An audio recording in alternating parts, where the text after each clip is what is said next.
This video is on the line of best fit. A line of best fit is a straight line drawn through the centre of a group of data points. Now when we want to draw this by hand, we first need to calculate the mean point, which is finding the mean of our x and the mean of our y, plotting this point on the scatter plot. Then our line of best fit must go through that mean point. When you have a line of best fit, you can use it to find estimates about the data. We've got two types of predictions. You have interpolation, which is where what you are estimating is within the data range you've been given. Then we have extrapolation, which is when the value you are trying to find is outside the data range you've been given, and this is often considered unreliable and it should not really be used to predict. First example, this table shows the temperature at 9 AM and the temperature at 3 PM on the same day in a particular city for 6 randomly selected days of the year. First of all, we want to find our mean points, the mean of x and the mean of y. We're just going to go to our calculator to do this and find the information there. As has been shown in previous videos, we're just going to go to our statistics to find out the mean of the two variables, which I have already put into the spreadsheet. Menu, statistics, stat calculations, two variable statistics, as we've got two variables this time. And by doing two variables, we get all the information in one go.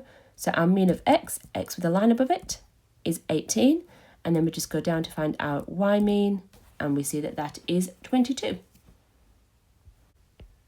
And obviously we could also do it by adding up the values and dividing by how many data points we've got.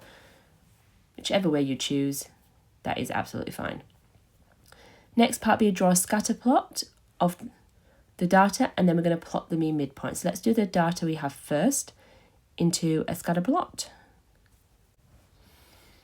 Because they're all the data points. Now we also want to plot the mean point. So our mean was 18 and 22, our two means, which means we are going to plot the point 18, 22 on our graph. I'll do this one in purple. Now to draw the line of best fit, we have to draw it through the points, but it just has to go through that mean midpoint. When we are drawing a line of best fit, what we are looking for is an even number of data points above and below the line of best fit. And as I said, the only stipulation is it has to go through that mean midpoint. And there's line of best fit. It goes to my mean midpoint, as you can see here, it goes to the purple point, and I've got roughly 3 dots above and 3 dots below the line. So that's the kind of my best estimate. Part C, I want to predict the temperature at 3 PM for a day the temperature at 9 AM is 25 degrees C and then 40 degrees C. So let's first start with the 25 degrees C. So for 25, we go to 25 on the x-axis, up to our line, read across, and once again, yours will be slightly different depending on the line of best fit, and I'm going to say that is about 29 degrees Celsius. So for part B, we want to estimate at 40 degrees C. Now my graph here that I've drawn here doesn't go up to 40 degrees C on the x-axis, but I could extend my line of best fit, etc., and then be able to find it. What I'm just going to quickly do is put in the graph from the textbook so you can see the estimate here. Here you go. Here's a graph, and you see they've extended their graph to 40 on the x-axis. And when we were to read up using this graph and read across, we would be able to estimate that at 40 degrees C at 9 AM, it will be approximately 48 degrees C at 3 PM. Now here we want to comment on the reliability of these estimates.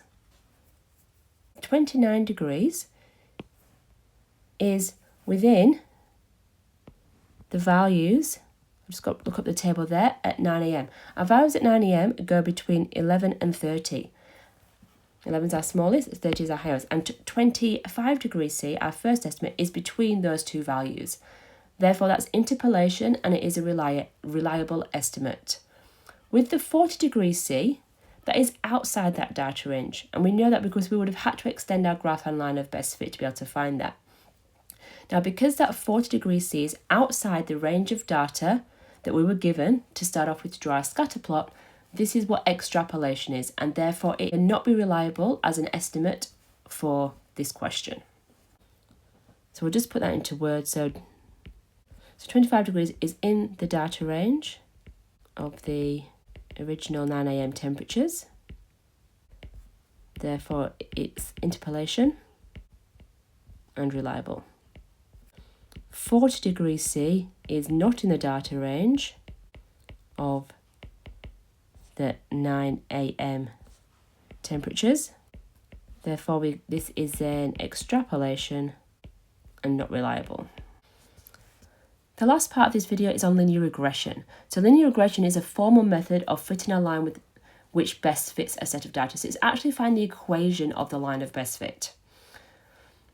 And we can just get all this information straight from our calculators. So in this example, we have an ice cream vendor recorded the maximum temperature and the number of ice cream sales each day for 2 weeks during summer.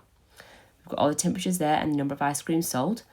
We're going to construct a scatter graph. I'm not going to construct the scatter graph. We've done that previously in questions. I'm just going to go straight to B, which is use the technology to find the least squares regression line, which is our equation for the line of best fit. Then we're going to estimate the number of ice cream sold when the maximum temperature is 36 degrees, and we're going to talk about if that's reliable or not. So in our spreadsheet, we're going to put all the data. So our maximum temperature is the first column and our number of ice cream sold into the second column. Now to find the least squares regression line, you're going to go to Menu, Statistics, Stat Calculations, and we will go into the linear regression mx plus b.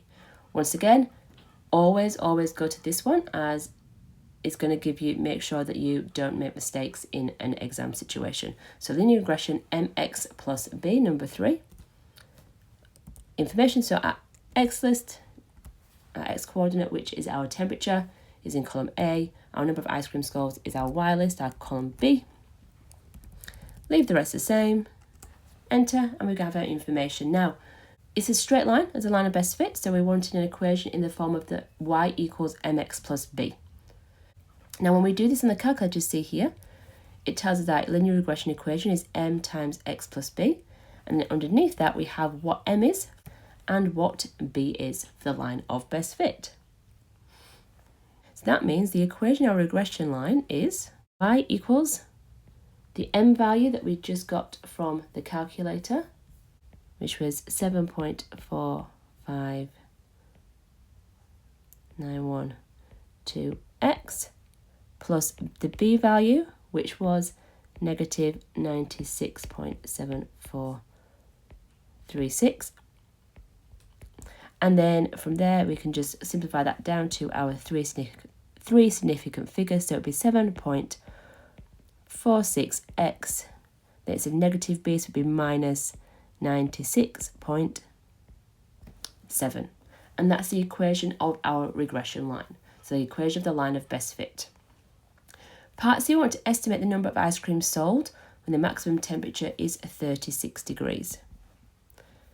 So this is when we want to know when x equals 36 degrees C. So we can just sub that into our equation of the line we just found. So y equals 7.46 multiplied by 36 minus 96.7. And if you work that out, you will end up with an answer of 172 ice creams. Now, we always want to use the exact values when we're working these out, not rounded answers. And I'm going to go back to the calculator and show where you can do that rather than having to type out all the values into your calculator each time you want to predict something, how we can use our spreadsheet to help us out. In the spreadsheet, this works exactly like Excel does. So we want to use our equation to estimate when it's 36 degrees, when our x is 36 degrees.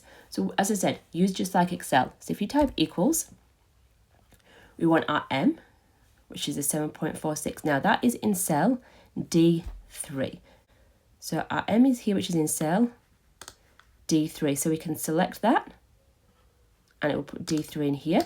We want to multiply that, so then we can press multiply by our 36 degrees. Then we want to add our b value, which is in cell D4. Now, by doing it this way, we're going to be using the exact values, not rounded answers, which is more reliable when we're doing our estimate. Press enter, and you can see there are 171.785 ice creams, which is approximately the 172 that we just did before. And that is the end of this video.